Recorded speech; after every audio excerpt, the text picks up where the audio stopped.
Hey guys, tonight we begin not with a philosopher or a conqueror, but with a plant that's been confusing, healing, and mildly annoying governments for thousands of years: cannabis. So before you get comfortable, take a moment to like the video and subscribe. But only if you genuinely enjoy what I do here. And let me know in the comments where you're tuning in from and what time it is for you. It's always fascinating to see who's joining us from around the world. Now, dim the lights, maybe turn on a fan for that soft background hum, and let's ease into tonight's smoky little history together. We're in roughly 5000 BCE now, the Stone Age, emphasis on stone. Civilization is still in beta testing. People are inventing pottery, domesticating animals, and dying of things like standing near a mosquito. Somewhere in what's now Siberia, a forager probably tossed cannabis onto a campfire for warmth, took a deep breath, and forgot why they went outside in the first place.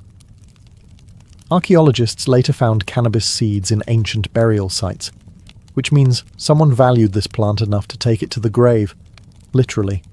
Either it was a sacred ritual or a prehistoric version of "don't bury me without my stash." Given human nature, probably both. At first, cannabis wasn't about good vibes or philosophical musings. It was about survival. The fibers made ropes and clothes, the seeds were edible, and the plant was basically nature's Swiss Army knife. You could sail with it, tie things with it, wear it, and, if you accidentally smoked it, suddenly find the clouds hilarious. Imagine being one of the first humans to inhale it on purpose.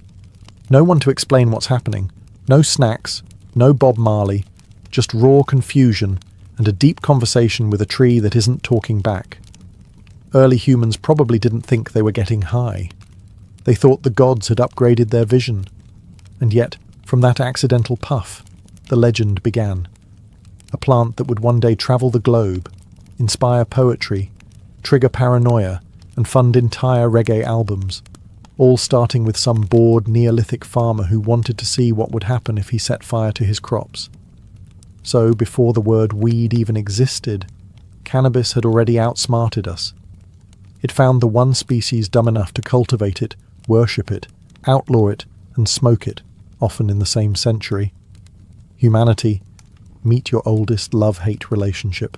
Fast forward to 2700 BCE, where China was inventing everything: paper, silk, bureaucracy, and apparently the world's first medical endorsement for getting high. Enter Emperor Shen Nung, known as the Divine Farmer, which sounds noble until you realize it means he spent most of his reign taste-testing random plants to see which ones killed him. The man was basically the world's first drug trial, with no control group. According to legend, Shen Nung discovered hundreds of herbs this way, including ginseng, tea, and yes, cannabis. His book, the Pen to Sao Ching, reads like an ancient yelp for plants. Good for pain, gout, rheumatism, and forgetfulness. Which is impressive, because cannabis probably caused the forgetfulness he was treating. To Shen Nung, weed wasn't a vice. It was medicine. The Chinese didn't roll it up or pass it around. They brewed it into tonics, ground it into powders, and probably called it something wise-sounding like wind in the bones elixir. It treated fevers, calmed nerves, and made people slightly too confident about their poetry. By this point, hemp was everywhere, spun into rope, woven into clothes, written on as paper. Entire towns were basically built out of cannabis. You could live your whole life surrounded by the same plant. Your clothes, your scrolls, your fishing nets, and, if you were lucky, your mild painkiller. It was like living inside an eco-friendly bong. Doctors in ancient China took it seriously. They believed cannabis balanced the body's yin and yang, which is a polite way of saying it chills you out. It wasn't recreational yet, but let's be honest, every civilization that says it's using something for spiritual healing usually ends up giggling at shadows. So while the rest of the world was still inventing fire pits and bad decisions, China had already added cannabis to its pharmacy. Shen Nung might not have known what THC was, but he knew one thing. It made people stop complaining for a while. And in a world full of famine, floods, and Mongols warming up in the distance, that's what you'd call medical progress. While China was busy bottling cannabis into tonics, and pretending it was strictly medicinal, their neighbours on the open grasslands of Central Asia had a simpler idea. Just burn it and breathe deeply. Meet the Scythians, the horse-riding nomads who basically lived outdoors, looked like they hadn't slept since birth, and had a collective attitude best described as armed and unbothered. Around 1000 BCE, these people decided that death rituals were missing something, mainly smoke, not incense, not sage, cannabis. Greek historian Herodotus wrote that the Scythians would throw hemp seeds onto hot stones inside sealed tents. Within minutes, the place filled with thick aromatic clouds, and then, in his words, they would howl with pleasure, which is ancient Greek for someone's about to freestyle under the stars. This wasn't some small ritual puff either. They treated it like a full-body baptism in THC. Imagine 20 warriors, all covered in tattoos and fur, crawling into a tent with burning hemp and emerging spiritually reborn and slightly disoriented. The Scythians didn't have a word for relaxation, but this was probably the closest they got. The smoke wasn't just for fun, it was sacred. It helped them commune with the spirits of the dead, ease grief, and, let's be honest, make the afterlife sound like a pretty good deal. Archaeologists later uncovered golden bongs, yes, literal gold, buried in Scythian tombs, still coated with traces of cannabis residue. That's right, these ancient warriors died the way they lived, stylish, mysterious, and slightly high. You can't buy that kind of historical commitment. Other cultures eventually copied the idea. From Persia to India, nomads and mystics alike began inhaling cannabis smoke during funerals, festivals, and philosophical debates. Because if you're going to question the meaning of life, it helps if the air itself is giving you ideas. So while the Chinese were boiling their medicine and writing about balance, the Scythians were perfecting the ancient art of the hot box. No fancy rituals, no incense, just fire, smoke, and an unspoken agreement. No one opens the tent flap until someone starts seeing gods. While the Scythians were hotboxing tents on the steppes, India decided to make cannabis holy. Because if you're going to inhale smoke and see visions, you might as well make it sound respectable. By around 1500 BCE, cannabis had made its grand debut in the Atharva Veda, one of the 4 sacred Hindu texts. It was listed as one of the 5 sacred plants, said to be a gift from the gods. Specifically Shiva, who, according to legend, discovered it under a celestial tree, took a few hits, and promptly entered a state of divine chill. From that day forward, Shiva was known as the Lord of Bhang, which is arguably the coolest religious title in human history. Bhang, by the way, wasn't smoked, it was drunk. Imagine a smoothie made of milk, spices, crushed cannabis leaves, and the vague promise of enlightenment. Priests, yogis, and festival goers would sip it during ceremonies, praise the gods, and then forget what they were praising halfway through. It wasn't considered rebellious. It wasn't illegal. It was sacred. In temples, cannabis was used to purify the spirit. In villages, it was used to tolerate your relatives.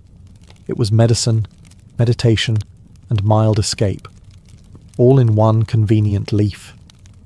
Festivals like Mahashivaratri became full-on divine parties, where worshippers stayed up all night singing hymns, dancing, and drinking bhang until they could practically see the universe vibrating. If enlightenment had a recipe, it was probably this: 1 part devotion, 1 part weed, and 1 unfortunate hangover the next morning. And while other civilizations treated cannabis as a ritual tool or trade good, India gave it a personality, playful, spiritual, and stubbornly human. It wasn't just a plant. It was a companion on the path to understanding the universe, or at least pretending to. The beauty of it all?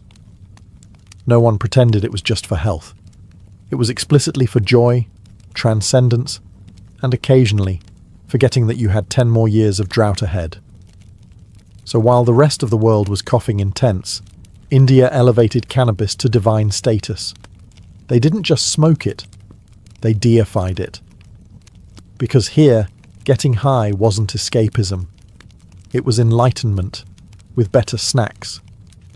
While India was joyfully toasting Shiva with bhang milkshakes, China was taking a more serious approach, because in China, even enlightenment comes with documentation.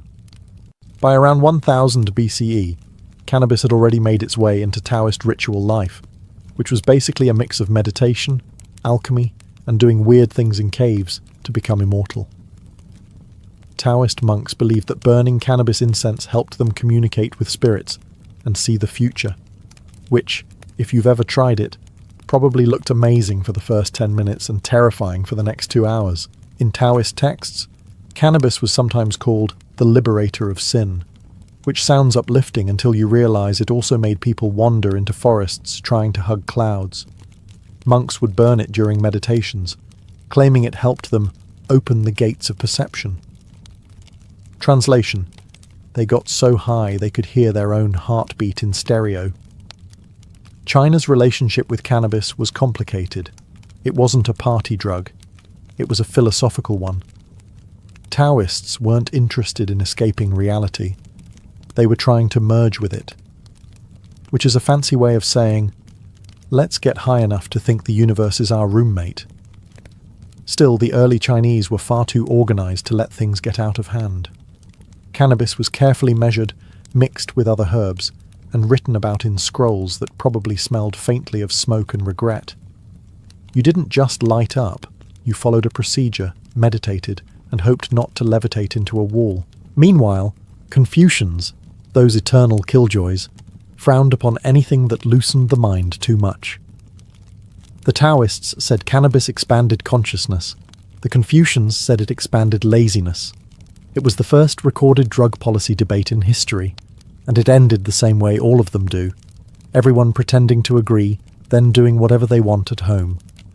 Through it all, cannabis remained the quiet companion of China's mystics. Burned in temples, studied by scholars, and probably blamed for at least one lost manuscript.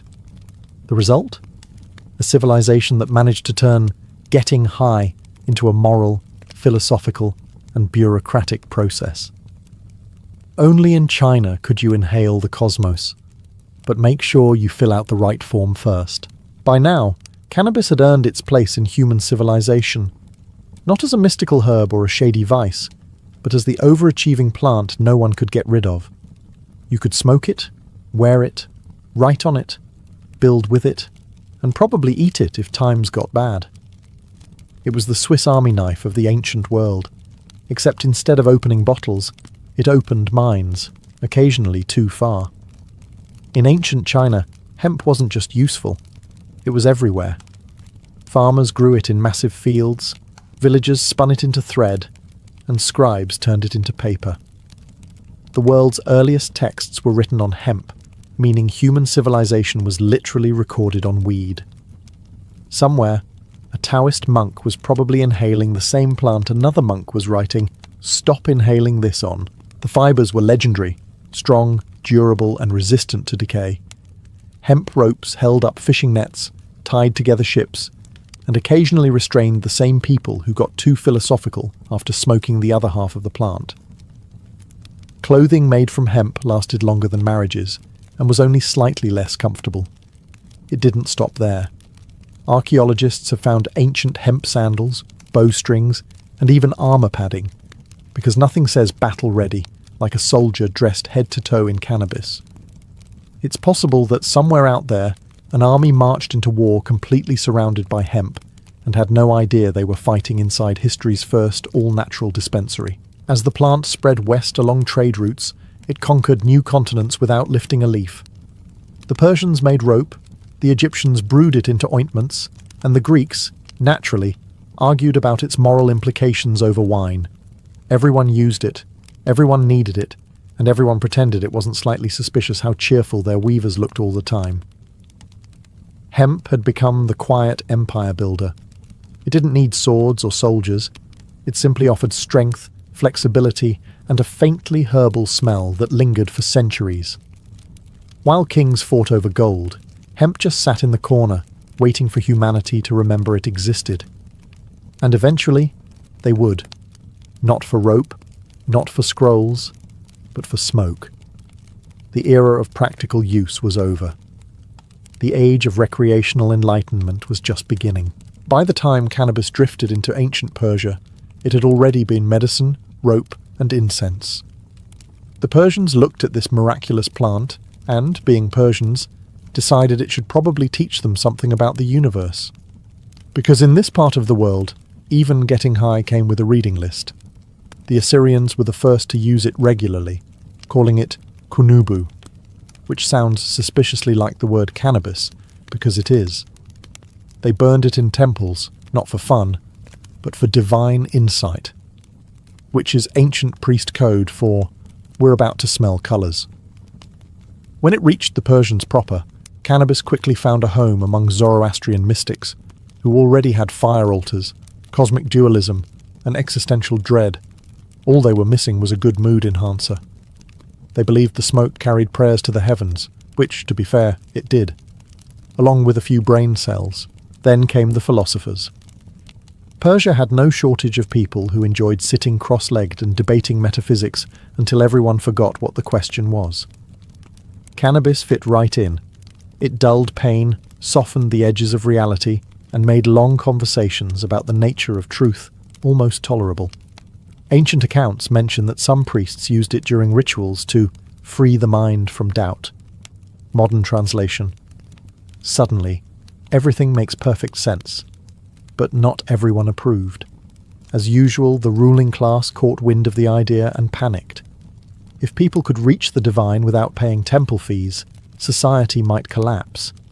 So cannabis began its long career as a suspicious substance, respected in private, condemned in public, and still passed around behind the incense burner. Persian traders helped spread it further west along the Silk Road, where it picked up new names, new rituals, and a growing reputation for philosophical chaos. By the time it reached Greece, it wasn't just a plant anymore. It was a travelling idea, a portable enlightenment kit with no instructions. So yes, Persia made cannabis philosophical. They turned smoke into spirit, contemplation into a contact sport, and a plant into a debate partner. And like all great philosophical discussions, it ended the same way, with someone saying, "Wait, what were we talking about again?" By the time cannabis floated down the Nile, Egypt was already running on divine bureaucracy. The gods had jobs, the priests had paperwork, and everyone was building pyramids without proper labour laws. Into this mix came cannabis, a small mercy for a civilization that had been collectively overworked for 3,000 years. The Egyptians, being practical, didn't throw big smoke parties like the Scythians or drink bang like the Indians.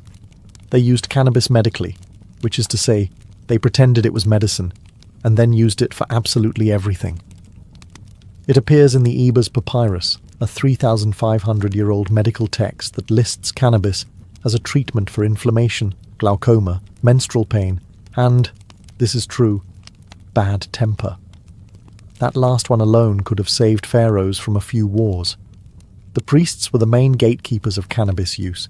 They mixed it into balms, oils, and incense for temple rituals. Picture a high priest waving a censer full of fragrant smoke while declaring it purely spiritual. Sure, and so is tequila.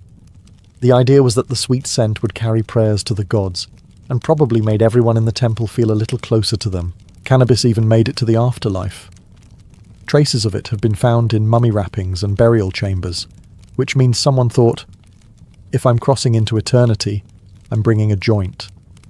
It's hard to blame them. Eternity sounds long, and the afterlife was rumoured to involve farming again. Women also used it. Ancient Egyptian midwives prescribed cannabis to ease childbirth pain, which was brave, given there were no epidurals, just divine chanting and whatever herbs you could smuggle past the priest. You can almost hear the advice, "Breathe, my queen," and pass the oil. Even the nobility joined in. Pharaohs loved their luxury, and cannabis ointments were applied to relieve royal migraines, possibly caused by the crushing weight of the crown or the endless meetings about pyramid deadlines. In short, the Egyptians didn't just build monuments, they built coping mechanisms. Cannabis wasn't a rebellion, it was a survival tool. When your gods demand perfection, your climate demands sweat, and your workers keep collapsing in the sun, a little green plant starts to look like divine intervention. By the time cannabis reached ancient Greece, the locals had already perfected two national pastimes: arguing and drinking. Naturally, a plant that encouraged both introspection and mild chaos fit right in. The Greeks didn't invent cannabis use. They just intellectualized it, as they did with everything. To them, nothing was sacred until it had been debated, categorized, and turned into a symposium topic. And so began the philosophical relationship between weed and wisdom, or, as Plato might have called it, the Republic of Chill. Greek physicians like Hippocrates and Dioscorides wrote about cannabis in their medical texts, praising its ability to treat inflammation, earaches, and pain of the inner self, which might be the first recorded diagnosis of existential dread. They weren't exactly rolling joints under the Acropolis, but it's safe to say the stuff was around, and probably discussed in that overly serious tone that made everything sound profound. Imagine a symposium, a smoky hall, cups of wine, a half-dozen philosophers reclining on couches, and someone casually mentioning, "My friends, what if reality is an illusion?" Cue nodding, debate, and someone coughing in the corner because they took a little too much medicinal incense. The Greeks didn't see cannabis as scandalous. They saw it as natural. It grew in the wild, cured ailments, and occasionally caused the kind of clarity that ruins friendships.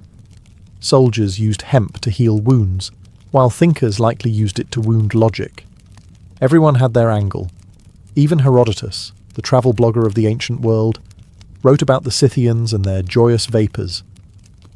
The Greeks admired it, of course, but pretended to be above such behaviour. You know the way modern people admire yoga retreats but never go. It's not that Greek philosophers needed weed to think deeply. They already questioned everything: gods, laws, morality, and why sandals hurt so much. Cannabis just helped make those questions feel even more important. So while Athens debated the meaning of virtue somewhere in a quiet garden, a lesser-known philosopher probably stared at an olive tree for 2 hours and whispered, "I think it understands me." And honestly, that's the most Greek thing that's ever happened. When the Roman Empire wasn't conquering people, it was busy conquering their stuff: food, gods, languages, and, naturally, cannabis. The plant crept into Rome quietly, hitching a ride on trade routes and never leaving. The Romans didn't worship it like the Indians, or philosophize about it like the Greeks. They just used it, complained about it, and wrote manuals on it. To a Roman, cannabis was practical. They used its fibers to make ropes, sails, and tents, essential gear for an empire that couldn't stop invading places. Hemp ropes hauled ships across the Mediterranean, tied prisoners, and occasionally doubled as laundry lines for togas soaked in regret. If Rome had a motto, it might have been Veni, Vidi, Vaped. Doctors loved it too. The famed physician Dioscorides, yes, the same Greek guy, Rome borrowed him like they borrowed everything, recommended cannabis for earaches, gout, and pain of the joints, which, to be fair, was probably half the population after years of marching, fighting, and public orgies. It also supposedly reduced sexual desire, the kind of prescription that instantly made it unpopular with the Senate. Meanwhile, Roman women used cannabis-infused oils for beauty treatments, claiming it softened the skin and eased female complaints. Given the quality of Roman plumbing and diet, that's probably the nicest thing their bodies experienced all year. But don't imagine marble statue stoners lounging around the forum. For Romans, intoxication was a moral issue. Wine was civilized. Hashish? Suspicious. Anything that made you too happy without taxation was a problem. So while hemp was everywhere, actually smoking, it was reserved for foreigners, mystics, and that one uncle who never shut up about the stars. Still, it spread through the empire like gossip at a bathhouse. Roman soldiers carried hemp seeds to distant provinces, unknowingly turning half of Europe into potential farmland for the world's most versatile weed. From Britain to North Africa, cannabis took root, quietly, stubbornly, like every idea Rome tried to suppress. So while emperors toasted with wine and philosophers debated virtue, humble hemp was holding the empire together. literally. Sails, scrolls, ropes, and remedies, all courtesy of a plant no one wanted to admit they secretly respected. Rome may have fallen, but cannabis didn't. It simply waited, patient and green, for the next empire to take credit for discovering it. By the time the Silk Road hit its golden age, cannabis had achieved something every empire dreamed of: total globalization without a single battle. No armies, no conquests, just chill merchants spreading good vibes and better hemp. Picture it: a caravan winding through the deserts of Central Asia, camels groaning, traders sweating, spices perfuming the air, and somewhere in the back, a sack of cannabis seeds labelled "for medicinal purposes." It was the ancient world's version of a carry-on excuse. Along these routes, the plant became a shapeshifter. In China, it was medicine and paper. In India, it was sacred. In Persia, it was wisdom in smoke form. And by the time it reached the Middle East and Africa, it was hashish, portable, potent, and infinitely more fun than religion allowed. Merchants didn't just sell silk and spices, they sold culture. Every trade stop became a swap meet for ideas, stories, and the occasional cloud of aromatic smoke. You could hear Sanskrit hymns blending with Persian poetry, while someone in the corner accidentally invented hotboxing again. The assassins of Alamut, a secretive sect of hashish users in Persia, gained fame along the route. According to chroniclers, mostly biased, nervous Europeans, they smoked hashish before carrying out political assassinations. The truth is murkier. They probably just enjoyed the stuff and were good at stabbing. Still, the legend stuck, and hashashin eventually morphed into our modern word, assassin. A linguistic masterpiece born from paranoia and bad PR. Further west, Arab physicians explored cannabis in medical texts, calling it both a cure for melancholy and a threat to discipline, which, frankly, still describes it perfectly. As for the traders themselves, they discovered an essential truth of business. People will always pay extra for anything that makes them forget they're on a camel for 9 months. The Silk Road turned cannabis into the first truly multicultural plant. It crossed languages, religions, and moral codes, and everyone pretended they were only using it for healing. Whether you were a monk in China, a merchant in Samarkand, or a mystic in Cairo, the smell was the same: smoke, dust, and mild enlightenment. Cannabis had gone viral, and there was no logging off. By the time the Islamic Golden Age rolled around, cannabis had become the polite guest nobody admitted to inviting, but everyone let stay. From Baghdad to Cairo, it wafted quietly through mosques, palaces, and poetry circles, never mentioned too loudly, but always there. The early Islamic world was a cultural powerhouse: algebra, astronomy, medicine, philosophy, and a plant that made all of those things just a little more interesting. Scholars like Avicenna and Al-Razi wrote about cannabis in their medical works, describing it as useful for pain, digestion, and calming of the spirit, which is medieval code for take one and stop arguing about theology for 5 minutes. But Islam had a complicated relationship with intoxication. The Quran forbade alcohol, fair enough, but didn't say much about weed. That left room for interpretation, and wherever interpretation exists, humans immediately find a loophole. Thus, the rise of hashish, the original grey area of divine law. The Sufi mystics embraced it fully. These were the spiritual poets and dancers of Islam, the ones spinning in circles and claiming union with God through music, prayer, and occasionally substances that made God seem unusually chatty. For Sufis, cannabis wasn't a vice, it was a bridge. A fragrant, slightly giggly bridge to the divine. Meanwhile, the religious establishment frowned. Hashish dens popped up from Egypt to Persia, filled with scholars, merchants, and people who were definitely supposed to be somewhere else. Authorities called it a moral plague. Preachers condemned it as the herb of idleness. And yet every crackdown failed, mostly because the enforcers also needed to confiscate large amounts of evidence for personal testing. By the 13th century, Hashish had become the era's open secret. Poets praised it, rulers banned it, doctors prescribed it, and beggars smoked it. Everyone had an opinion, and half of them forgot what it was mid-sentence. So while Europe was busy burning witches and bathing occasionally, the Islamic world was debating whether cannabis brought you closer to God or just closer to a nap. Either way, the result was the same, a civilization at the peak of its creativity, and possibly a little high while getting there.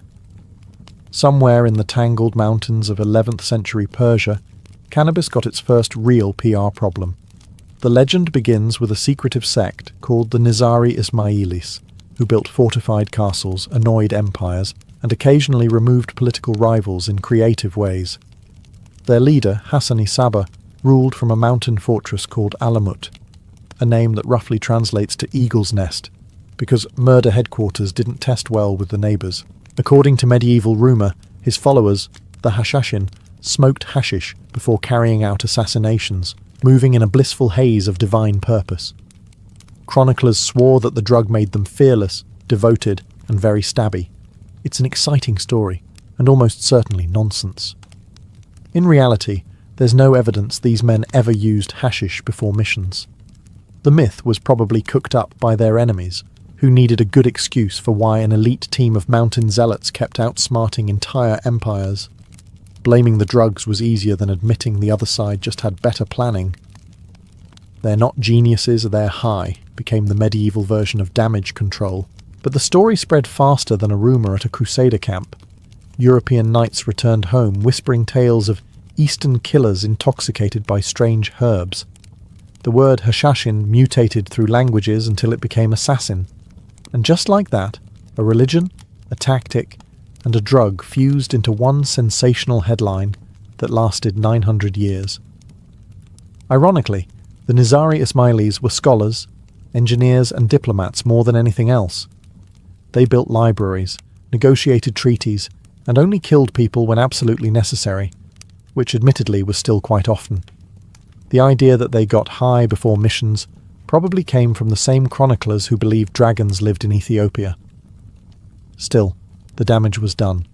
Hashish was forever linked with shadowy violence, even though the real connection was medieval gossip and a chronic lack of fact-checking. So next time someone says, "assassin," remember, it started as an overblown rumour about a group of bookish Persians who may or may not have enjoyed herbal incense.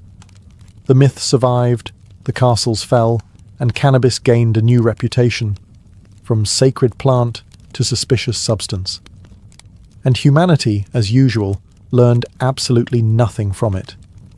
By the time cannabis drifted into medieval Europe, the continent had already developed a refined system for handling new ideas. Fear them, ban them, then quietly use them anyway. Hemp had been around for centuries as rope, oil and fabric. No one thought twice about it.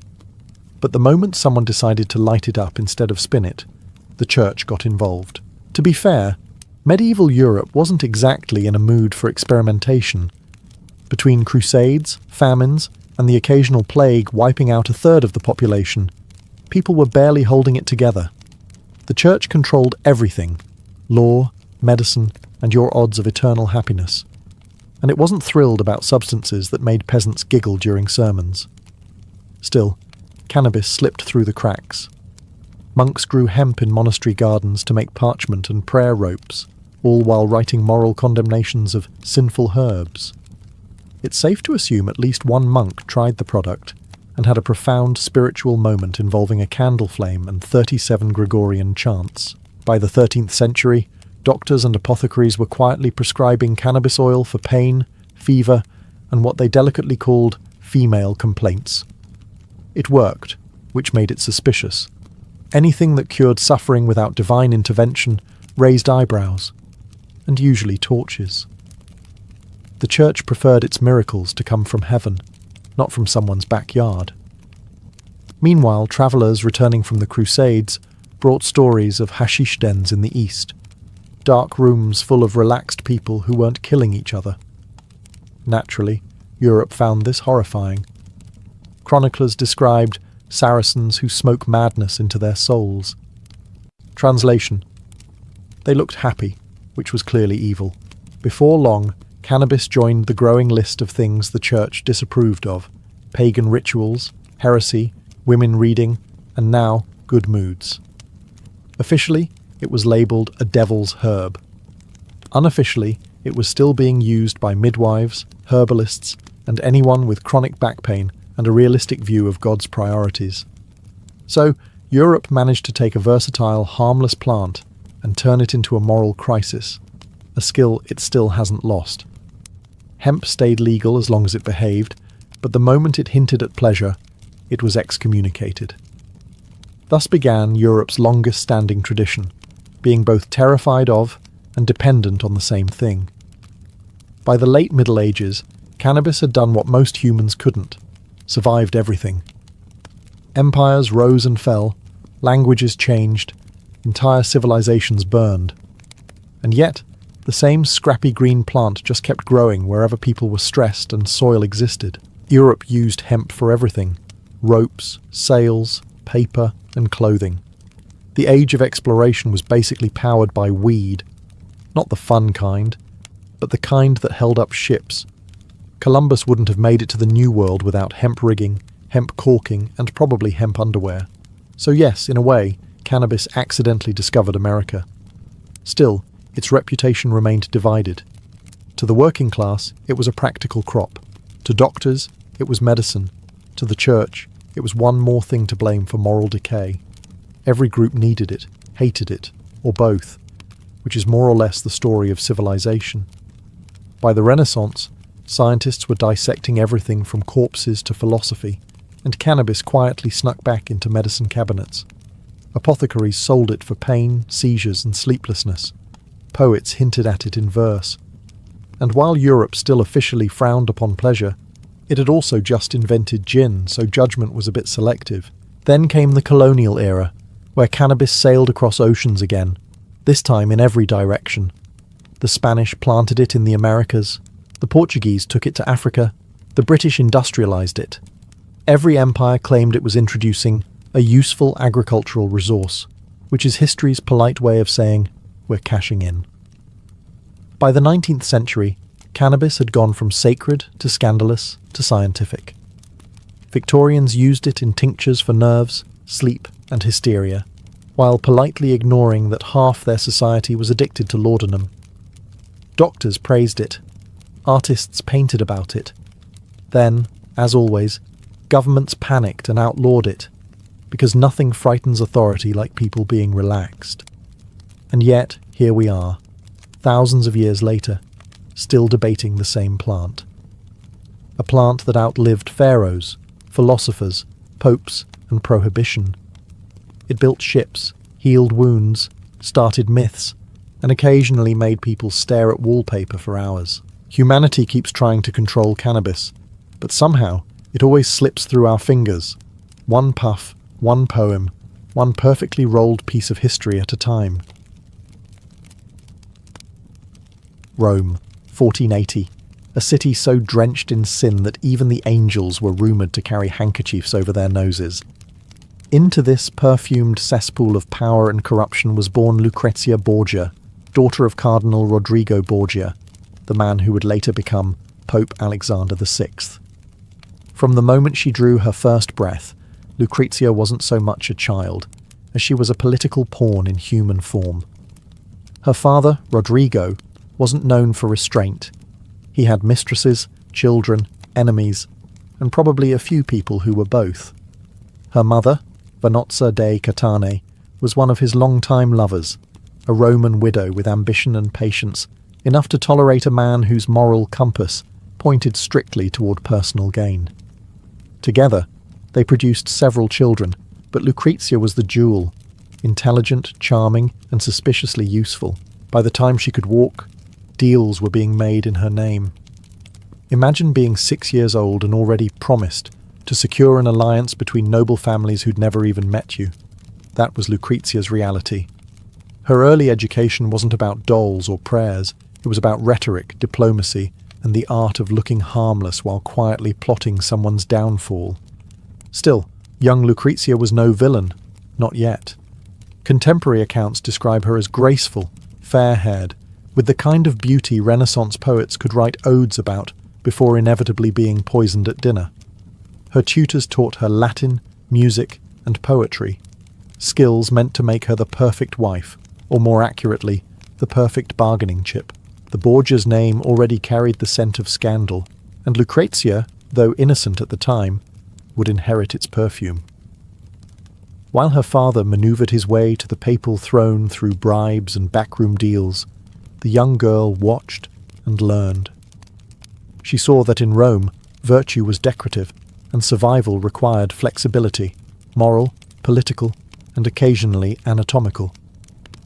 By the time Rodrigo became pope, the Vatican turned into a family business. Cardinals whispered, rivals schemed, and everyone assumed the Borgia's blonde daughter must be in on the corruption. Whether she was a serpent in silk or merely a dove raised in a nest of vipers would become one of history's favourite debates.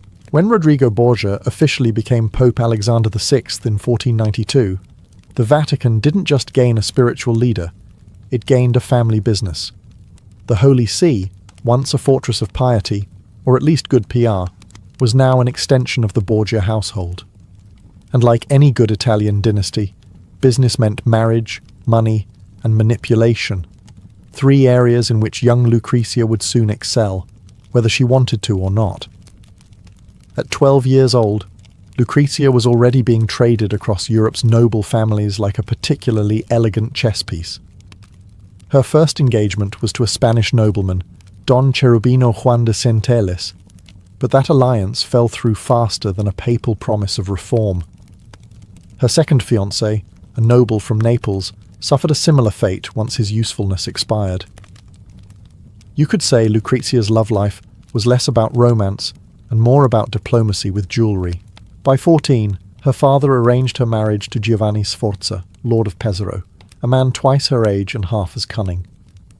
The union was purely strategic, cementing ties between the papal throne and one of Italy's most powerful families. The wedding, of course, was a lavish affair. Rome's nobility dined beneath frescoed ceilings, toasted with golden goblets, and politely ignored the fact that the Pope's daughter was now a walking political treaty.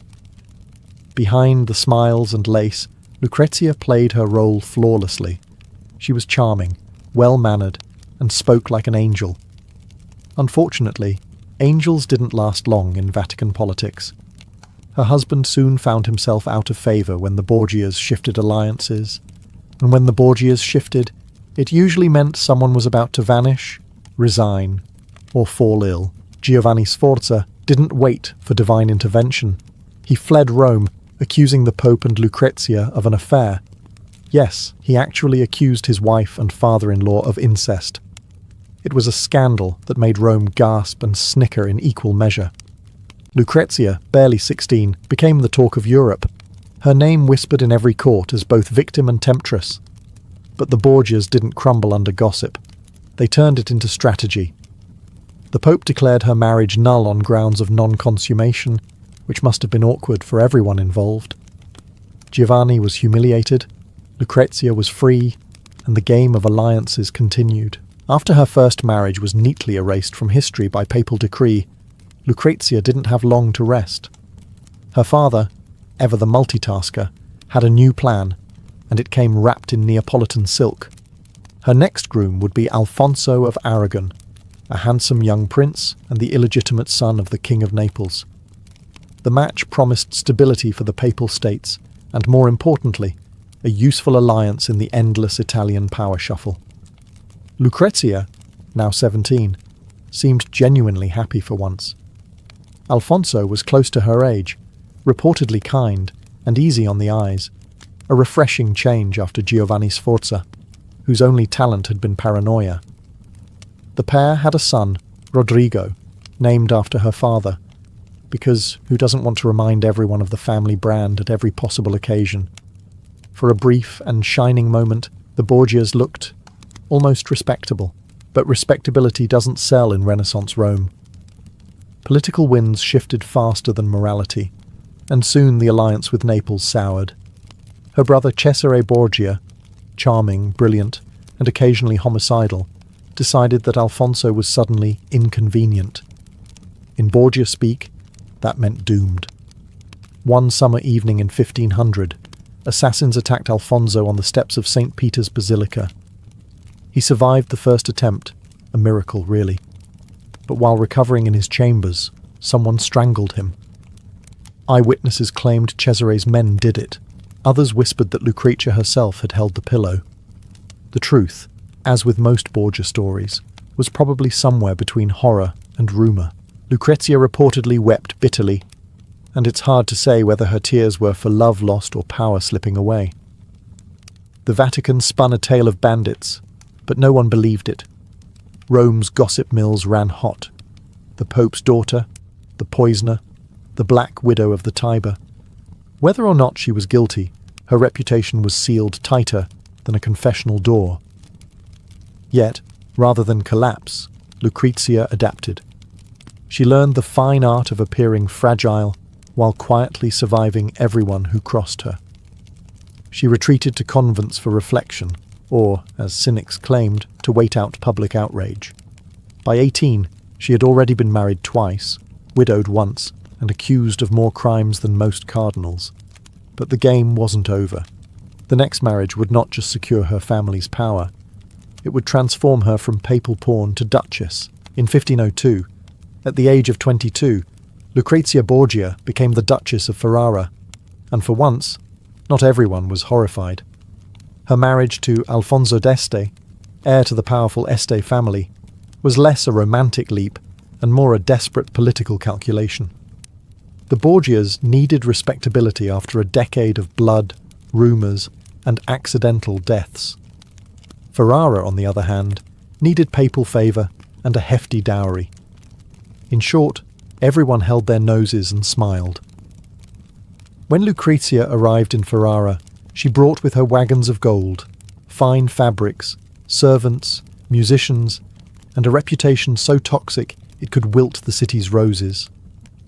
The Este court, renowned for its refinement, didn't know what to make of her. Courtiers whispered that she carried poison in her rings, that her perfume was laced with arsenic, and that kissing her hand might be fatal. One poet even wrote that her smile contained both heaven and hell. He wasn't wrong, it was Renaissance Italy after all. But to their surprise, Lucrezia didn't come to destroy Ferrara. She came to rebuild herself. Instead of scandal, she offered culture.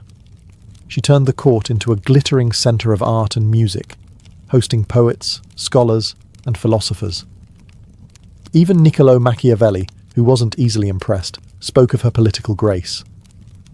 For a woman whose name had become a curse, Lucrezia's reinvention bordered on miraculous. Her marriage to Alfonso wasn't particularly affectionate. He was more interested in cannons than conversation, but it was stable. He valued her intellect and trusted her to manage affairs while he was away. She became the duchy's unofficial diplomat, negotiating between feuding powers and writing letters that dripped with tact and charm. Still, ghosts from Rome lingered. Her father, Pope Alexander VI, died in 1503, supposedly after a bad batch of poisoned wine meant for someone else. Cesare Borgia's empire crumbled soon after. Overnight, the Borgia name went from untouchable to unmentionable. Lucrezia, ever pragmatic, quietly distanced herself from her infamous past. In Ferrara, she was no longer the Pope's daughter or the alleged poisoner. She was the Duchess, elegant, composed, and determined to outlive the legends that haunted her. And for a time, she succeeded. The serpent of Rome had shed her skin, and what emerged was a woman of astonishing poise. But peace, in her world, never lasted long. By the time the ink dried on her Ferrara marriage papers, Lucrezia's world had already begun to unravel. Her father, Pope Alexander VI, died in 1503, and the circumstances of his death were pure Borgia irony. The story goes that he and Cesare accidentally drank poisoned wine intended for someone else. Whether divine justice or poor labelling, the result was the same. The mighty patriarch was gone, and the family's web of influence began to dissolve faster than holy water on a hot brazier. For Lucrezia, it was both freedom and disaster. Without her father's protection, the Vatican turned on the Borgias like wolves.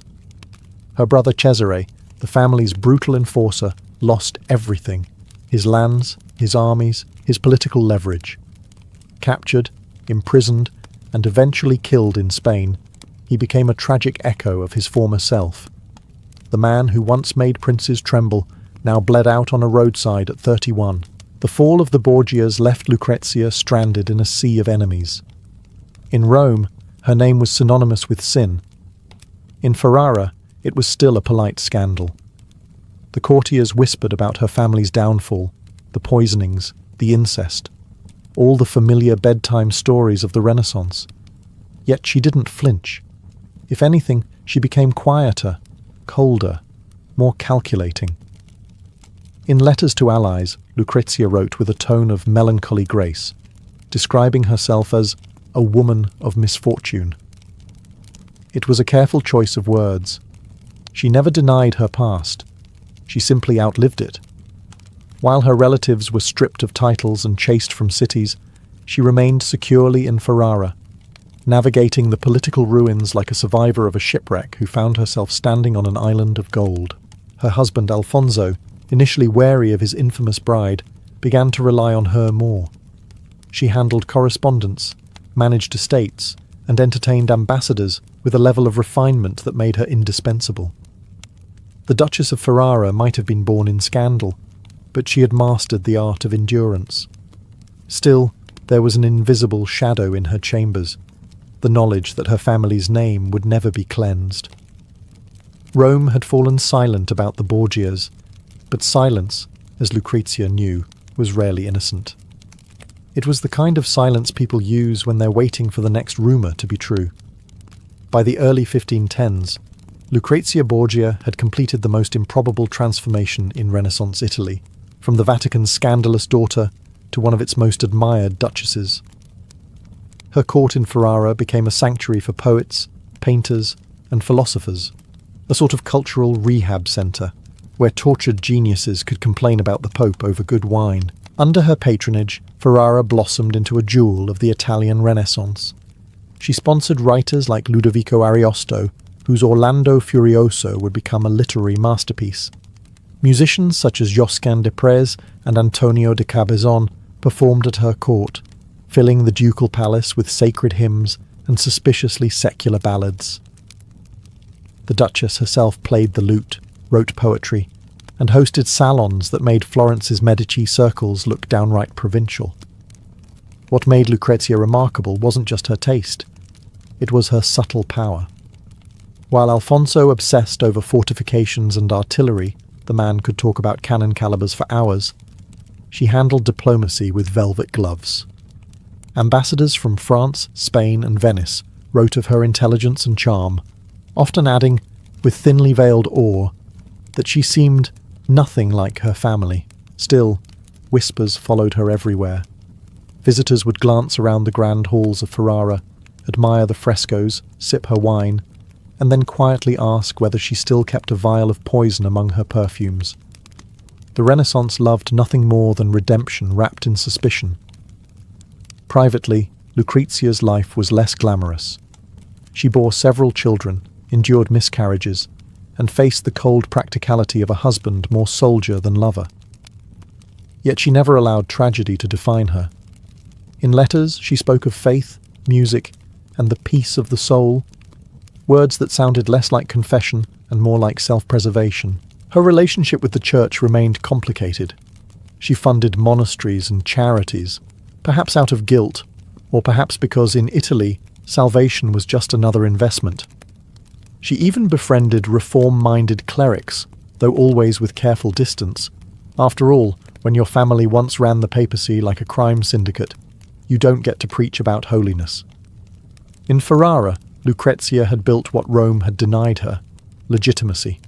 But the Renaissance had a cruel sense of timing, and even duchesses who escaped their pasts could not escape mortality. By 1512, Lucrezia Borgia's carefully rebuilt life began to crack beneath the weight of grief. Her elegant Ferrara court, once alive with laughter, poetry, and debate, turned sombre. The woman whom Europe had once painted as a temptress was now defined by loss.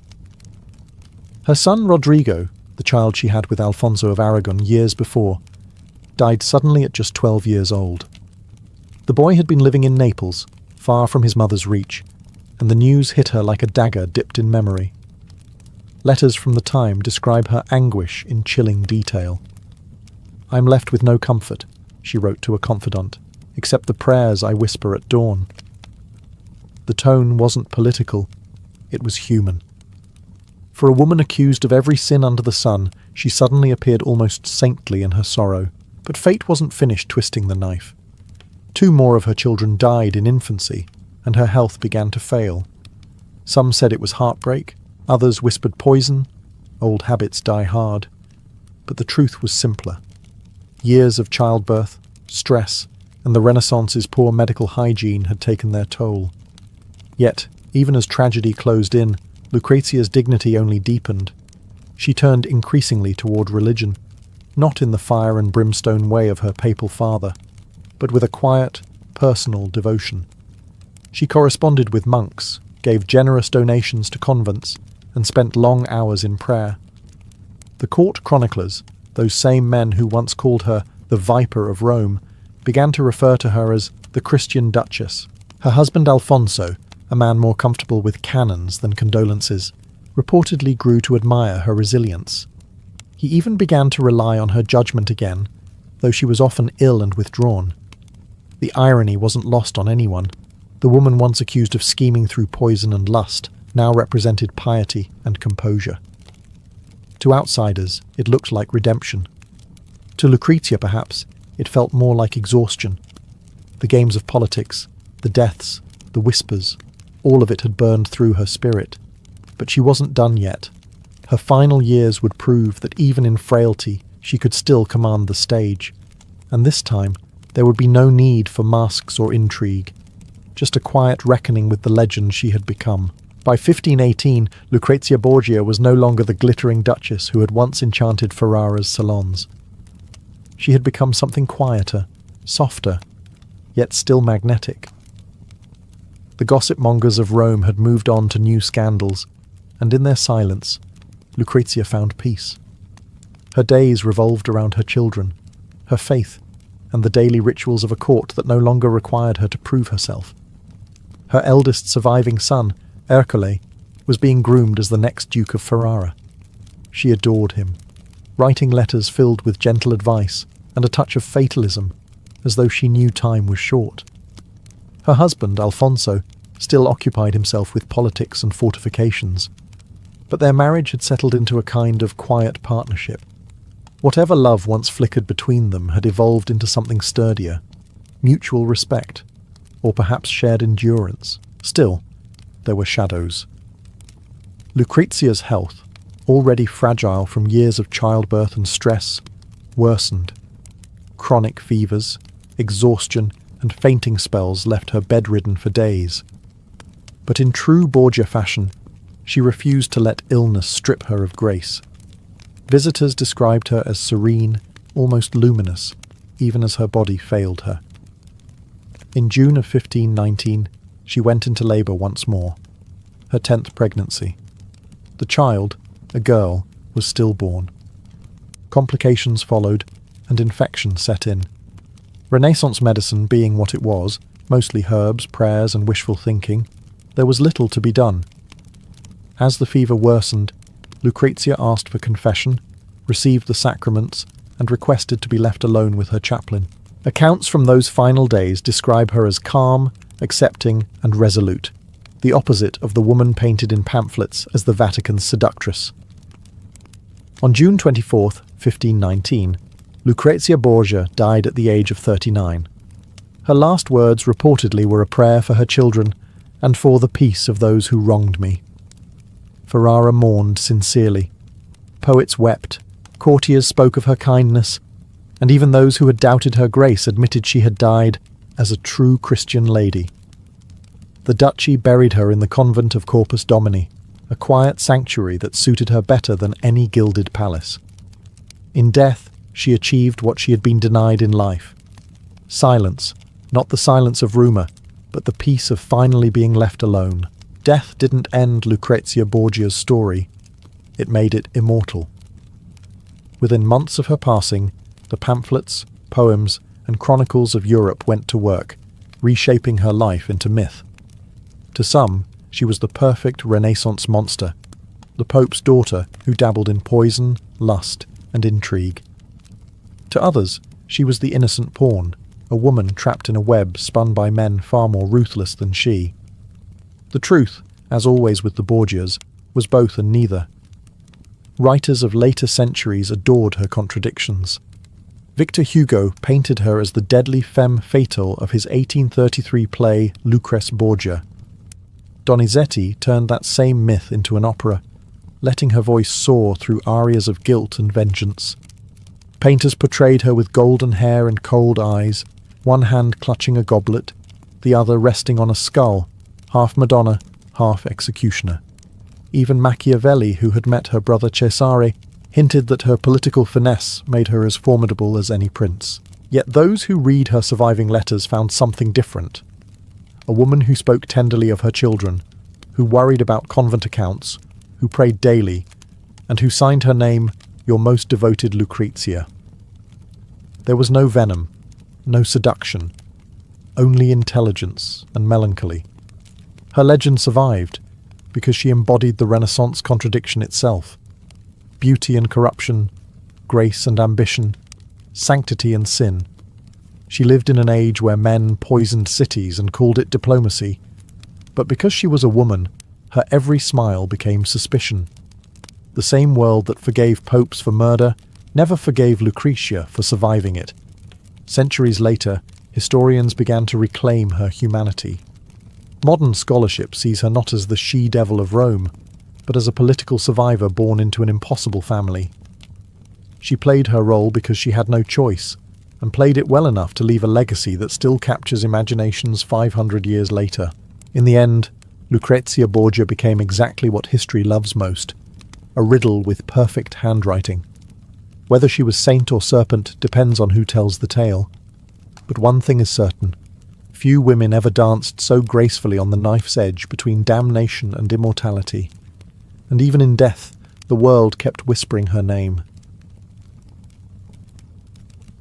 At the heart of ancient Rome, between the Aventine and Palatine hills, stood a monument to chaos and glory, the Circus Maximus. It wasn't just an arena. It was Rome's beating heart, pulsing with dust, danger, and divine madness. On race days, half the city poured in. Over 200,000 people packed shoulder to shoulder, shouting, sweating, and praying that their favourite team wouldn't crash before the first turn. From a distance, the circus looked like a sun-bleached colossus, stretching nearly 600 metres long. Inside, it was pure frenzy. Senators reclined under silk awnings, their rings glittering in the light. Commoners cheered from the stone terraces, waving scraps of coloured cloth, red, blue, green, or white, the banners of their beloved racing factions. Even the emperor himself would lean forward when the signal dropped. As eager as the butcher or baker seated below, trumpets blared. The charioteers, young men with more courage than sense, tightened their reins and whispered prayers to Fortuna, goddess of luck. Horses stamped and snorted, their bronze fittings glinting under the sun. Then, with a blast of the mapper, the white starting cloth, the race erupted. 12 teams thundered forward, wheels clattering, sand exploding under hooves. The noise was so loud it made the marble quake, the air filled with the smell of sweat, leather, and burnt oil. In a heartbeat, the crowd was possessed, shouting names, cursing rivals, clutching bets. And the danger was no illusion. One wrong turn at the spina, the central divider, and a charioteer could be flung into the stands, or crushed beneath his own horses. Death came fast in the circus, but so did fame. A victorious driver could earn the adoration of thousands, his name sung in taverns for weeks. To Romans, the circus wasn't just entertainment, it was religion in motion. Each race felt like a prayer, each crash like divine punishment.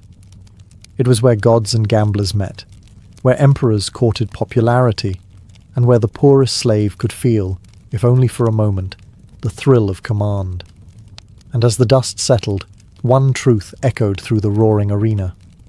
Rome lived for the race, and sometimes it died for it. If the Circus Maximus was Rome's heart, its pulse was divided into 4 colours: red, blue, green, and white. These were more than racing teams. They were tribal identities, political loyalties, and emotional addictions rolled into one. Every Roman belonged to a faction, whether born into nobility or scraping by as a beggar. To wear a team's colour wasn't fashion, it was faith. The Reds were hot-tempered, fiery, and loved by the working classes. The Whites carried the aura of old money and tradition. The Greens, backed by merchants and the rising middle class, were known for their cunning and their willingness to bribe officials to adjust results. The Blues, perhaps the most infamous, counted senators and emperors among their patrons.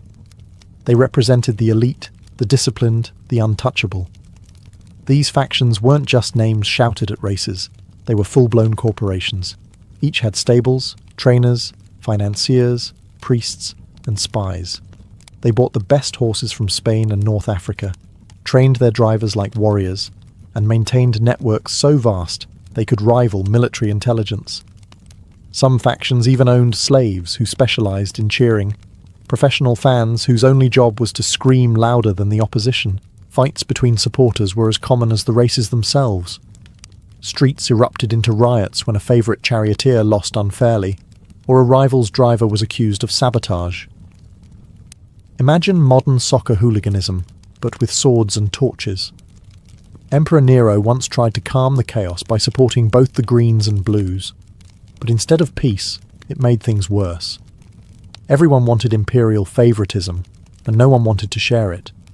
For the fans, victory wasn't just about winning, it was about identity. If your faction triumphed, you walked home taller. If it lost, you drowned your shame in cheap wine and vowed revenge next time. Children were baptised in team colours. Wives left husbands who supported rival factions. More than one duel began over whether a driver from the Greens had intentionally clipped a Blues wheel.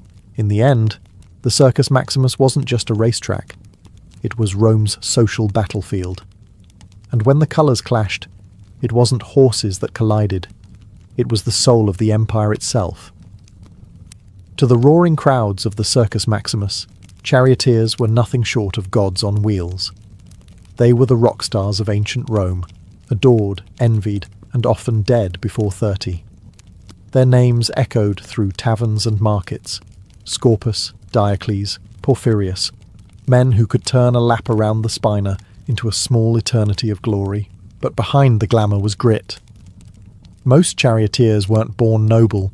They were slaves, bought and trained by the racing factions from a young age. The lucky few earned freedom through victories. The luckier ones lived long enough to spend it. Training began in the stables, where boys learned to harness 4 horses at once. 2 tons of muscle, chaos, and divine temperament. The reins were wrapped around their waists, so if they fell, the horses dragged them until the ground stopped them, or didn't. Each chariot was a lightweight death trap of wood and leather, built for speed, not safety. Drivers leaned forward, knees bent, whipping their horses while watching for rivals trying to cut them off at the turning posts.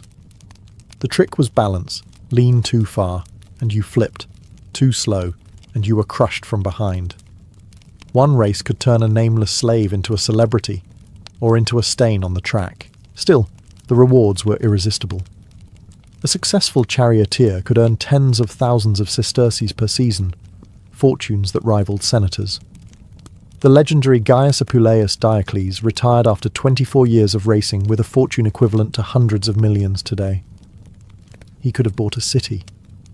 And yet, even he admitted that every victory came with a price. Bones broken, horses killed, friends lost. The fans loved them obsessively. They painted portraits of their favourite drivers on walls, wore miniature charms in their likeness, and shouted prayers for their safety. Some even left offerings at shrines to ensure their idol's success: hair, coins, or, in true Roman fashion, curses against rival racers. The charioteers knew the truth. They weren't just athletes, they were gladiators on wheels. Every race was a battle disguised as sport, and every lap a flirtation with death. And in a city that worshipped spectacle, dying dramatically was almost as good as winning. When the signal dropped and the mapper fell from the magistrate's hand, time itself seemed to hold its breath. The gates burst open, and 12 chariots lunged forward like unleashed beasts. The roar of the crowd hit like thunder.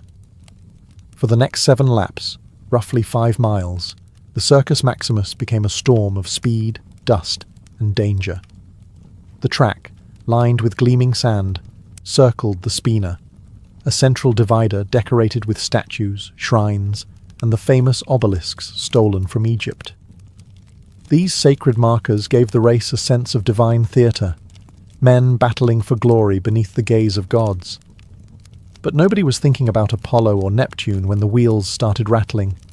They were thinking about survival. Charioteers leaned low, the reins wrapped around their bodies for control, the whip flicking with deadly precision. The 4 horses, a team called a quadriga, had to move as one organism, each responding to the driver's slightest twitch.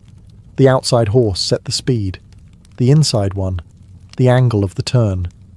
If even one faltered, the entire chariot could shatter like pottery. The most dangerous part of the race was the meti, the turning posts at either end of the spina. Here, men gambled their lives for inches. A skilled driver hugged the post so close that his wheel might scrape stone. A careless one clipped it and went flying. Crashes, called naufragia, shipwrecks, were the crowd's favourite spectacle. Horses screamed, wood splintered, and bodies were flung into chaos. The crowd howled with bloodthirsty glee. Women fainted, gamblers tore their tunics, emperors leaned forward in fascination. Even when a charioteer fell, the race didn't stop. The next driver simply steered around the wreckage, sometimes using fallen rivals as obstacles to block the competition.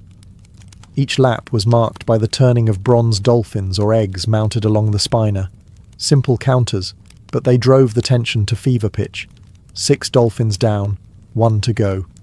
The crowd screamed itself hoarse, and when a driver crossed the finish line, dust-caked and trembling, the noise could shake the heavens. It wasn't about horses or skill anymore. It was about Rome itself, reckless, magnificent, and utterly addicted to the roar of victory. Beneath the thunder of hooves and cheers, another war raged. One fought with coins, curses, and pure obsession. Betting at the Circus Maximus wasn't a side hobby. It was Rome's unofficial religion. Senators, soldiers, and slaves all gambled on the races, united by one universal truth. Fortune favoured no one for long. Bookmakers prowled the stands with wax tablets, taking wagers on everything. The winning colour, the number of crashes, even whether a favourite's horse would make it past the first turn. Spectators handed over coins like offerings to the gods, whispering their hopes to Fortuna, the goddess of chance. For many, she was more reliable than Jupiter himself. The sums were staggering. Wealthy patricians bet entire estates on a single race, while poor labourers staked their week's pay hoping to strike it rich. Some won fortunes overnight. Others ended the day half naked, having sold their cloaks to pay debts.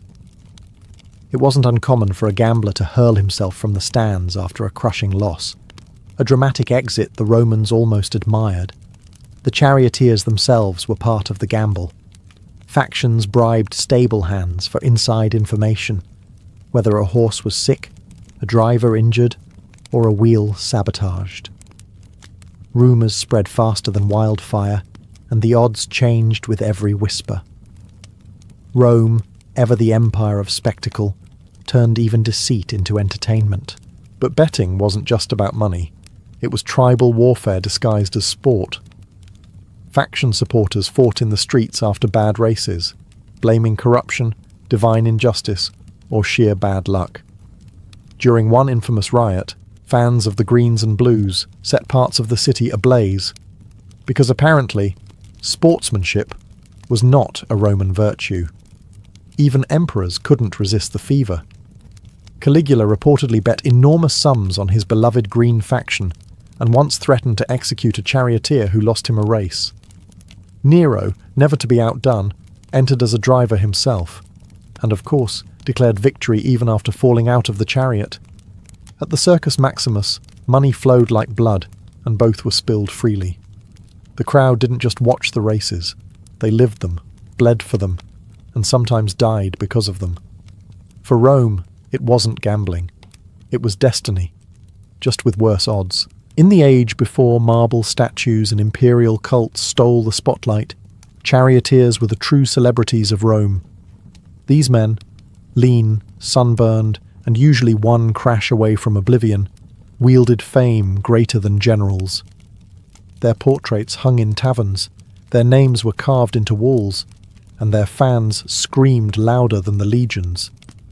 Gaius Appuleius Diocles became the Michael Jordan of the Circus Maximus. He raced for 24 years, switching factions like modern athletes switch teams for better contracts.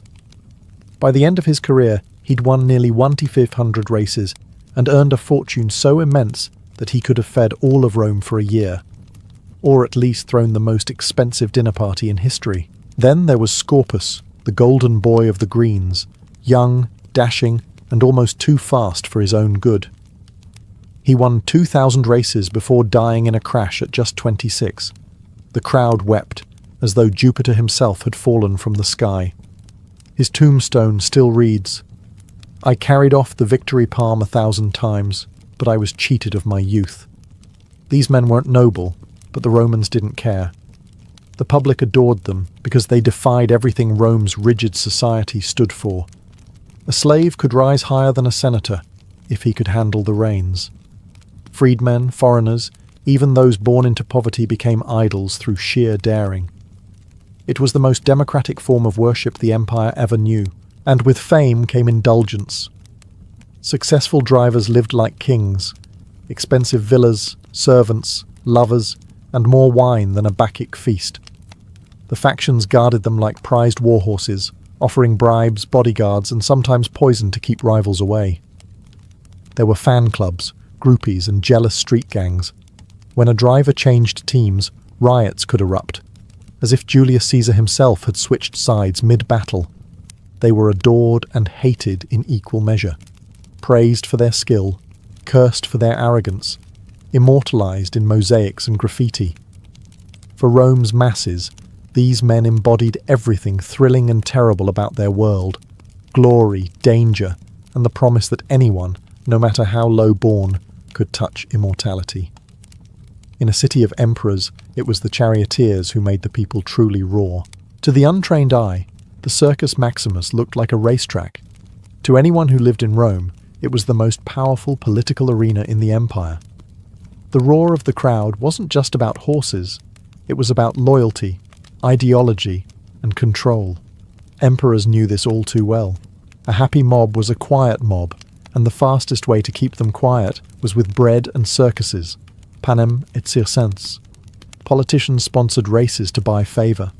The bigger the games, the more generous the host appeared. New emperors often opened their reign with extravagant races, showering coins into the stands as if sprinkling holy water. The crowd roared not only for speed, but for gratitude. Temporary, fleeting, but enough to keep daggers out of imperial backs. The factions themselves were miniature political parties, each with its own patrons in the Senate and the palace. The Blues often represented the conservative elite, the establishment class, the kind who toasted Jupiter before raising taxes. The Greens drew support from merchants and the working poor, always restless, always louder. This rivalry occasionally turned deadly. Faction riots erupted in the streets, tearing apart neighbourhoods and temples alike.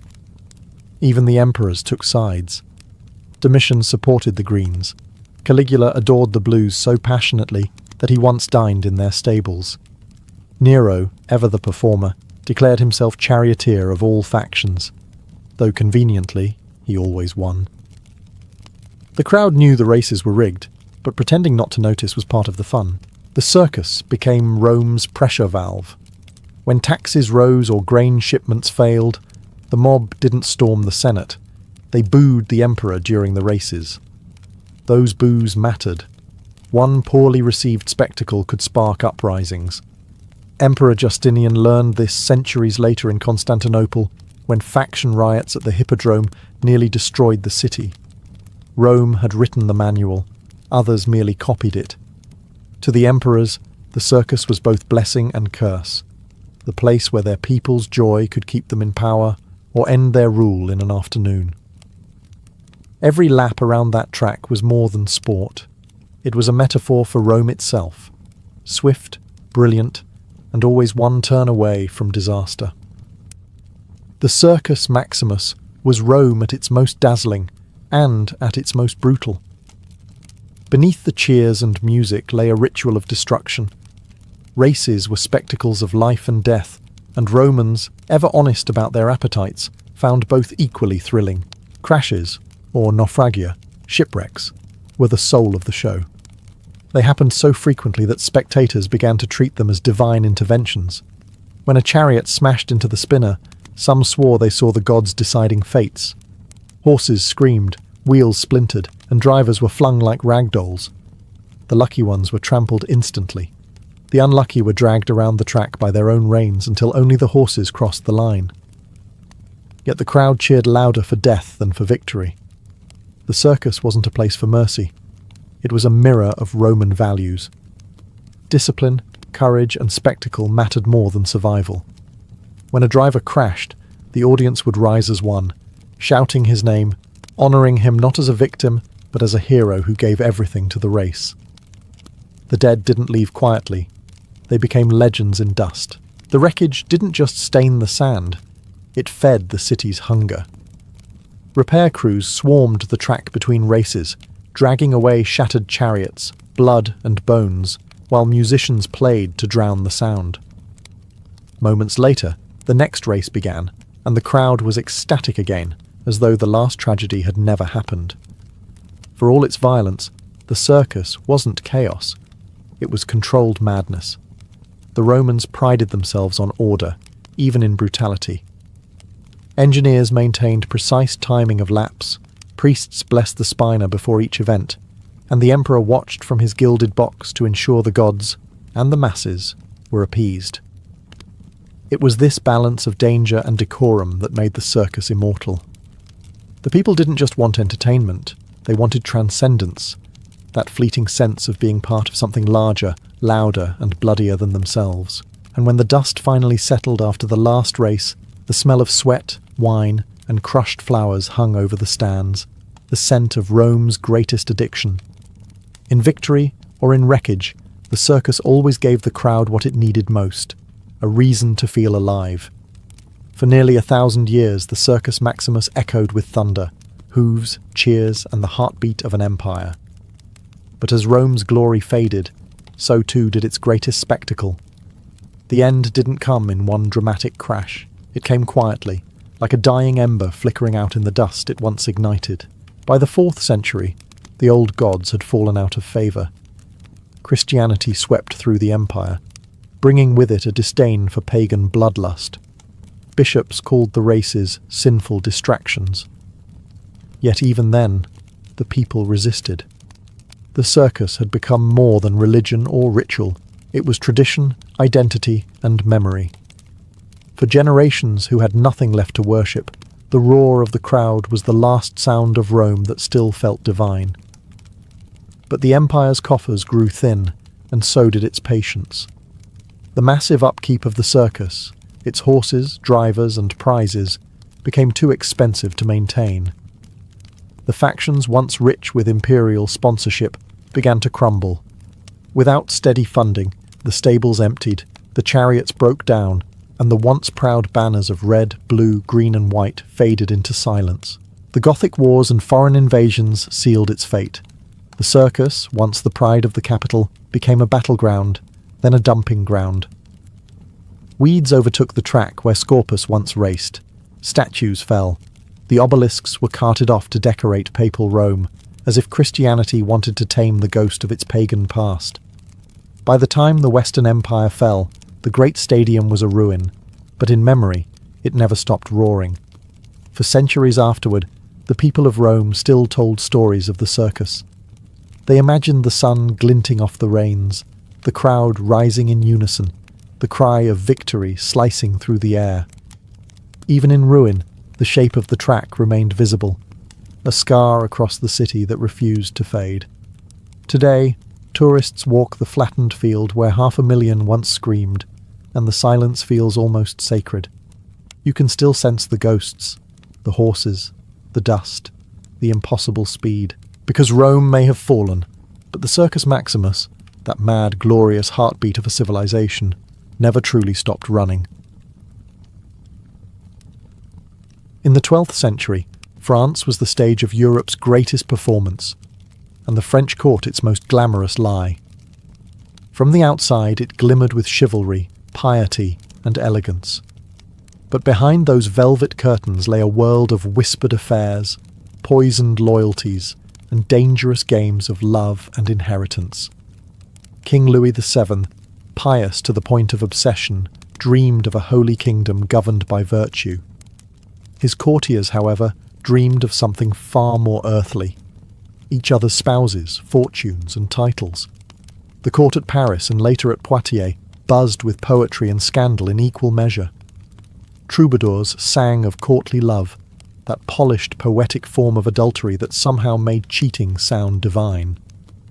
A knight could pledge his pure devotion to a married lady, and if her husband objected, well, clearly he just didn't understand romance. At the centre of this glittering hypocrisy stood Queen Eleanor of Aquitaine, bold, intelligent, and far too alive for the dull religiosity of her husband. She brought with her a southern sensuality that the northern clergy found terrifying. Eleanor's court became a paradise for poets, lovers, and opportunists. There, love was sport, gossip was currency, and fidelity was a matter of creative interpretation. The nobles played their parts well. Behind every gallant bow and polite smile was a calculation, a favour owed, a rumour planted, a letter exchanged at midnight. Marriages were political traps, not unions of affection. One wrong word, one misplaced glance could destroy an entire lineage. The court's moral theatre stretched from the halls of Paris to the great duchies of Champagne and Aquitaine. In these glittering chambers, where minstrels recited verses about unattainable love, real women and men risked their lives to make those verses true. Affairs weren't just acts of passion, they were acts of defiance, a rebellion against arranged marriages and rigid hierarchies. But the 12th century court was a dangerous stage. Behind the lace and Latin poetry, there were spies, priests who confessed secrets to bishops, servants who overheard lovers, and nobles who weaponized rumour as efficiently as any sword. In this kingdom dressed in silk, every kiss was political, and every act of love could be the start of a war. If France had a heartbeat in the 12th century, it pulsed through Eleanor of Aquitaine. Born into one of Europe's wealthiest duchies, she was everything the medieval world pretended women weren't supposed to be. Brilliant, seductive, and dangerously independent. When she married Louis VII of France, the match was supposed to unite piety and power. Instead, it created one of the most combustible pairings in royal history. Louis was devout, cautious, and utterly humorless, the kind of man who would apologize to God before enjoying dinner. Eleanor, by contrast, was raised in Aquitaine, a land of poetry, music, and open flirtation. She found Louis's court stifling, his priests exhausting, and his obsession with confession particularly inconvenient for her ambitions. The Queen's charisma drew poets, knights, and even crusaders into her orbit. She wasn't just a consort, she was the cultural engine of France, but admiration easily turned to rumour. During the Second Crusade, Eleanor accompanied her husband to the Holy Land, and tongues wagged across Europe. Chronicles whispered that she spent more time in the company of her handsome uncle, Raymond of Poitiers, than with her husband. Whether true or not, it was the sort of story that burned reputations faster than torches through parchment. When the royal couple returned to France, the marriage was a corpse wearing a crown. Louis, humiliated and convinced of divine punishment, sought annulment. Eleanor, meanwhile, didn't mourn. She strategized. Within weeks, she secured a marriage to Henry of Anjou, soon to become Henry II of England. It was one of the boldest political moves in medieval history. The woman who had been Queen of France now became Queen of England, and brought half of southwestern France with her. Paris was scandalized. Bishops condemned her immodest haste.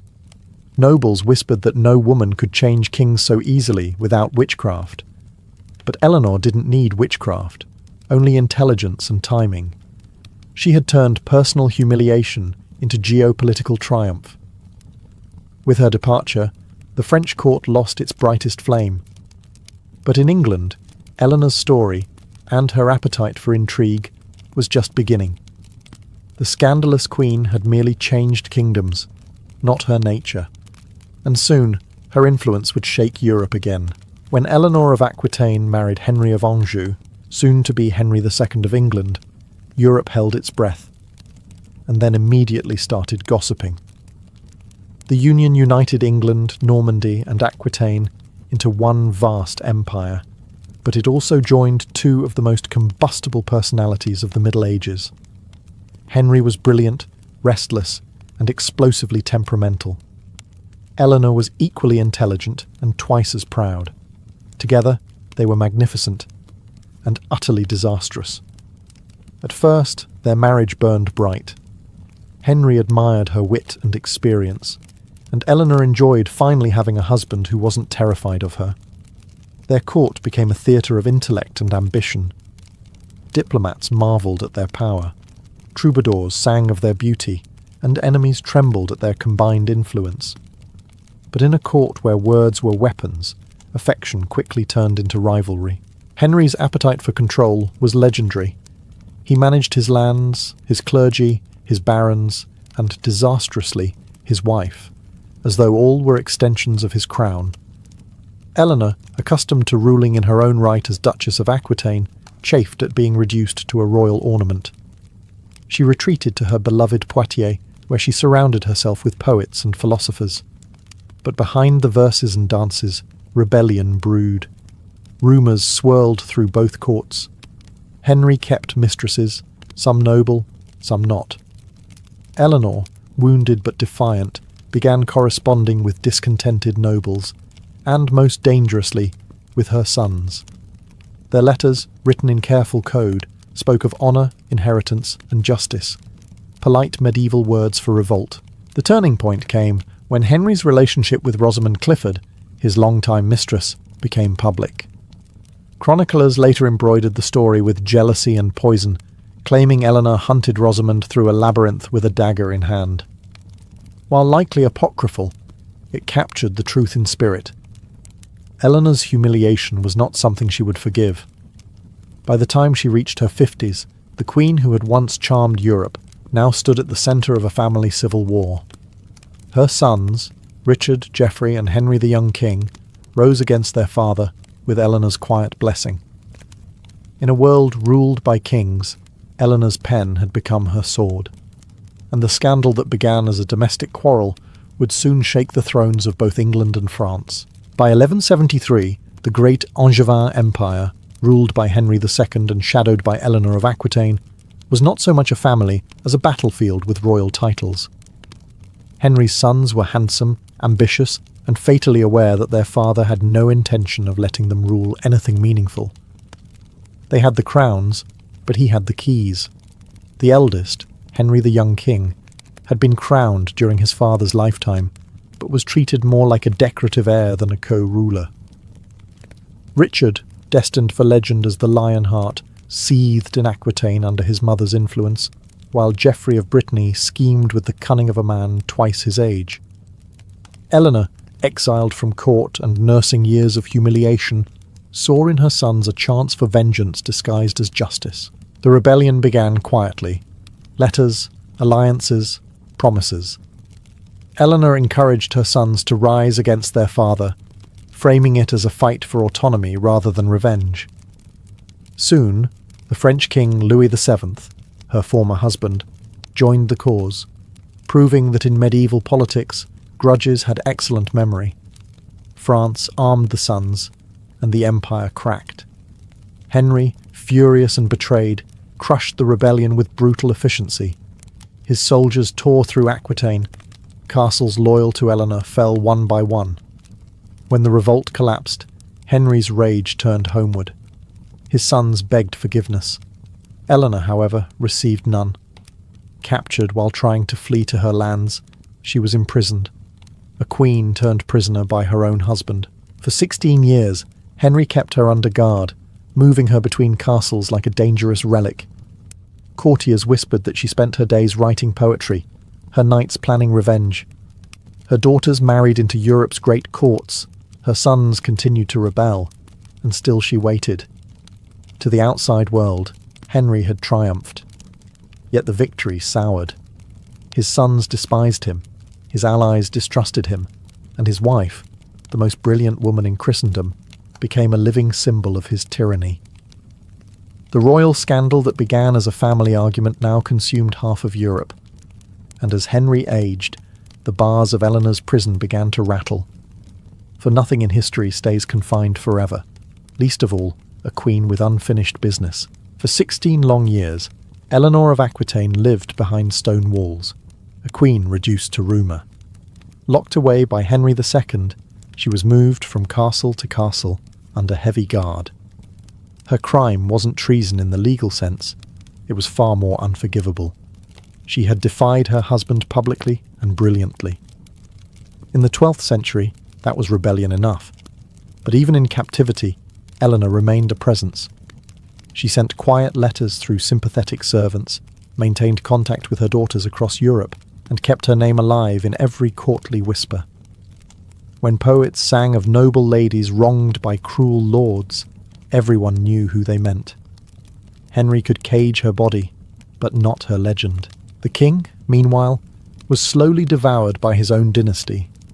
His favourite son, Henry the young king, died in rebellion, begging his father's forgiveness on his deathbed. Geoffrey of Brittany was trampled to death in a tournament. Only Richard and John remained, one noble, one venomous, and both would betray him in their turn. Henry's pride began to rot from within. His long affair with Rosamund Clifford ended in tragedy when she died, leaving the court heavy with gossip that Eleanor had somehow reached her rival from afar. The labyrinth, the poisoned cup, all myths, but myths born of fear. Even imprisoned, Eleanor's reputation for vengeance haunted him. By 1189, age and exhaustion had stripped Henry of the fire that once built an empire. His sons rebelled again, this time led by Richard, with Eleanor's blessing. The French king Philip II, son of her old husband Louis, joined the assault.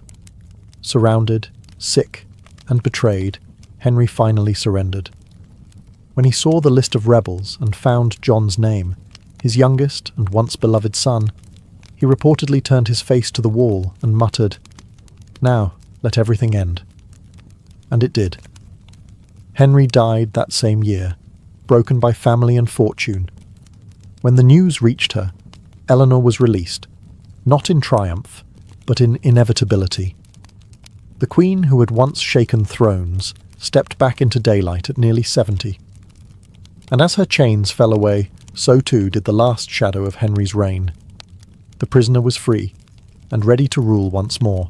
When Henry II died, the crown passed to his most formidable heir, Richard the Lionheart, warrior, crusader, and his mother's truest son. His first act as king was not to parade through London or punish his father's allies. It was to free Eleanor of Aquitaine. After 16 years of confinement, she walked out of captivity with the dignity of a woman who had known she'd win eventually. The court gasped. Age had not diminished her presence. At nearly 70, Eleanor still commanded rooms with a glance. She wore her years like armour. And Richard, ever the soldier, understood that his mother's mind was sharper than any general's sword. He made her his co-ruler in practice, if not in title. She governed in his absence, managed his treasury, and brokered peace where his temper could not. But even this new reign carried its share of scandal. Richard's own passions, whispered to include both men and women, fed endless court gossip. His mother ignored it. She'd seen far worse. Instead, she focused on keeping his vast empire from imploding while he chased glory in the Third Crusade. When Richard was captured and held for ransom by the Holy Roman Emperor, it was Eleanor who saved him. Nearly 80 years old, she rode across the Alps, negotiated with princes, and raised an impossible ransom, 150,000 marks, a sum so vast it nearly bankrupted England. Chroniclers wrote that she moved like a lioness seeking her cub, yet even triumph carried sorrow. While Richard fought and schemed abroad, his younger brother John stirred rebellion at home, whispering that England would be better ruled by him. It was a familiar story, sons turning against mothers, brothers against brothers. Eleanor, weary of dynastic poison, once again found herself standing between loyalty and survival. When Richard finally returned, the people of England celebrated the heroic king. But those who looked closely saw the truth. The empire stood because of his mother's will. She had outlasted 2 kings, rebellions, imprisonment, and scandal, and still held power with nothing but intellect and endurance. In a world that sought to silence her, Eleanor had become the voice of stability, the queen who ruled not by sword, but by sheer unyielding resilience. Even after Richard the Lionheart returned from captivity, Eleanor of Aquitaine knew peace in her family was a luxury she'd never enjoy. Richard's rule brought glory to the battlefield, but chaos to the throne room. His endless campaigns drained the treasury, and his absence left a vacuum that his brother John eagerly filled. The same John who had once betrayed their father and plotted during Richard's imprisonment. Eleanor, ever the strategist, saw through John's charm. He was clever, yes, but also petty, suspicious, and greedy. Where Richard inspired loyalty through valour, John demanded it through fear. Eleanor spent her final years trying to hold together the empire her son seemed determined to destroy. She negotiated truces, calmed nobles, and wrote letters that carried more authority than any royal decree. But for the first time in her long and storied life, she was running out of allies and time. When Richard was struck by a crossbow bolt during a siege in 1199, Eleanor rode to his side. The dying king, ever stoic, told her not to weep. "You gave birth to kings," he said, "and kings do not die with tears." His death shattered what little unity remained in the Angevin dynasty. John seized the throne before Richard's body was even cold. At 77, Eleanor could have retired to a convent. Instead, she mounted her horse once again, travelling across Aquitaine to secure support for her youngest son. Even those who despised John respected her. She was, after all, Eleanor of Aquitaine, a name that still carried the weight of empires. But John's reign quickly descended into intrigue and suspicion. He quarrelled with barons, alienated the church, and betrayed those who had once protected him. Eleanor, wise enough to see the pattern, withdrew gradually from court, her heart heavy with the knowledge that she had raised both lions and jackals. Her last great act came when she arranged the marriage of her granddaughter Blanche of Castile to the French heir, a gesture meant to secure peace between 2 realms long soaked in each other's blood. The old queen had spent her life amid betrayal, scandal, and war, but in her twilight she achieved something her kings never could, a fragile, fleeting peace. And for Eleanor, that was victory enough. By the dawn of the 13th century, Eleanor of Aquitaine had outlived nearly everyone who had ever tried to control her.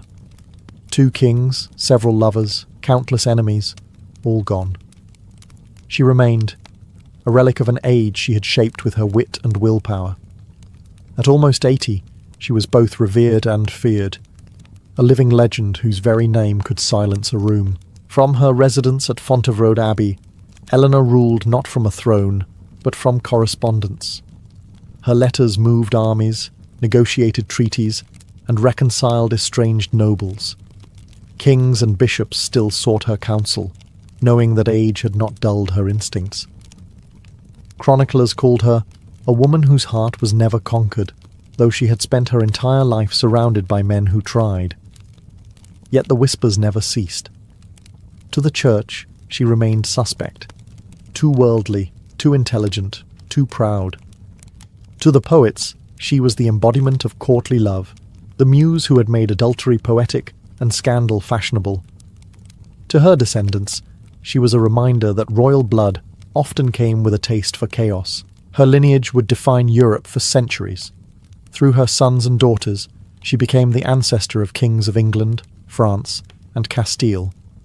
The great wars that would later tear these kingdoms apart, including the 100 Years' War, could trace their roots back to her dynastic web. Even in death, Eleanor ensured that Europe would never forget her. But it wasn't just her political legacy that endured. She had changed the role of queenship itself. Before her, royal women were pawns. After her, they were players. Eleanor's life had redefined what it meant to be powerful and female in a world ruled by swords and sermons. She ruled through influence, through charm, through intellect, a subtler form of conquest that outlasted every empire her husbands built. In 1204, Eleanor passed away peacefully at Fontevraud, where she was buried beside Henry II and Richard the Lionheart, two men who had loved her, defied her, and never truly escaped her shadow. Her tomb, carved with serene dignity, shows her reading a book. Not a rosary, not a sword, but a story. Fitting, perhaps, for the woman who spent her life rewriting the script of power, scandal, and survival. Long after Eleanor of Aquitaine was laid to rest at Fontevraud Abbey, the French court she had once dazzled continued to live in her shadow. Her name became shorthand for everything that made the 12th century glitter and rot at once. The dangerous mix of passion, politics, and pride that no priest could ever quite cleanse from the kingdom's conscience. In Paris, troubadours still sang of queens who loved too boldly and knights who fell too far.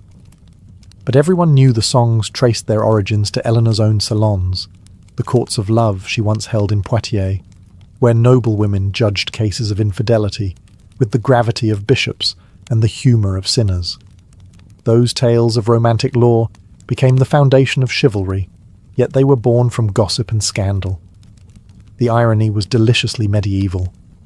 Her descendants inherited not only her lands but her talent for controversy. Her son, John of England, would become infamous for betrayal and tyranny.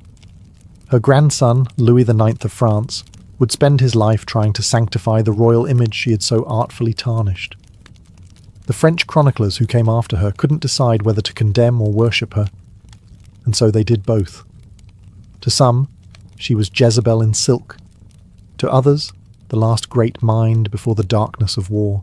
Even centuries later, writers like Jean Froissart and Christine de Pizan painted her as both sinner and saviour, the woman who turned adultery into art and rebellion into diplomacy. The Church never forgave her independence. Historians never stopped being fascinated by it. She was the scandal that refused to die. And perhaps that was her greatest triumph.